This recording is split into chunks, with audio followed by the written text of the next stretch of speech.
Halo Sobat Mania, kembali lagi di BRC Official. Ada kabar menarik nih mengenai PSM Makassar, menelan kekalahan 1-3 dari PSS Sleman, dalam pekan ke-31, Liga 1 2024/2025, yang digelar di Stadion Maguwo Harjo, Sleman, Sabtu, tanggal 3 Mei tahun 2025, malam. Namun sorotan datang dari pelatih PSM, Bernardo Tavares, yang memuntahkan kritik terhadap keputusan wasit, yang dianggap merugikan timnya sejak awal pertandingan.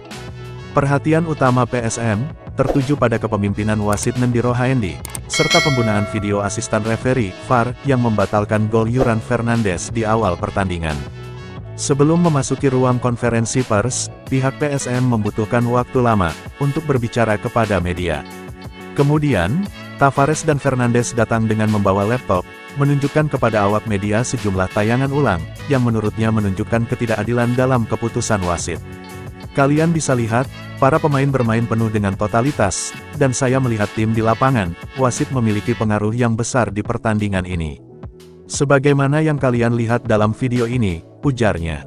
Ia bahkan menyayangkan beberapa keputusan wasit, yang dinilai merugikan tim, termasuk insiden pelanggaran yang tidak dianggap oleh wasit, dan gol yang dianulir meski situasi serupa, tidak diberlakukan kepada lawan. Jika memang akan begini, jalannya pertandingan, kenapa tidak langsung saja beritahu kami? Kami berikan U18 ke sini, saya dan pemain bisa di rumah kalau hasilnya akan seperti ini, tambah Tavares dengan nada kesal. Pelatih asal Portugal itu menyebut, emosi pemainnya memuncak di babak kedua, ditambah dengan kondisi fisik yang tidak ideal, akibat jadwal padat tanpa istirahat. Babak kedua tidak mudah bagi kita, tak ada istirahat dalam beberapa hari terakhir, emosi memuncak dan beberapa pemain ingin meninggalkan lapangan, katanya. Bek PSM, Yuran Fernandes, turut menyuarakan kekecewaannya terhadap kepemimpinan wasit. Ia bahkan mempertanyakan kredibilitas perangkat pertandingan. Saya kira semua tahu dan melihat apa yang terjadi.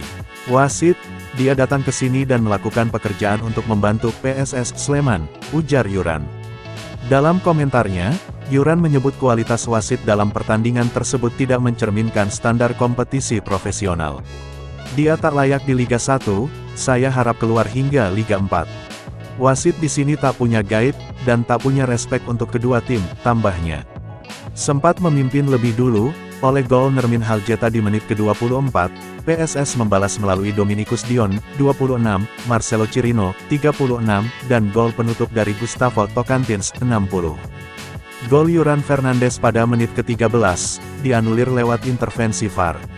Kekalahan ini membuat PSM, berada di peringkat ke-9, dengan mengumpulkan 44 poin. Nah itu dia sobat untuk update kabar hari ini, bagaimana pendapat kalian sobat? Tulis pendapat kalian ya sobat, dan jangan lupa like, komen dan subscribe.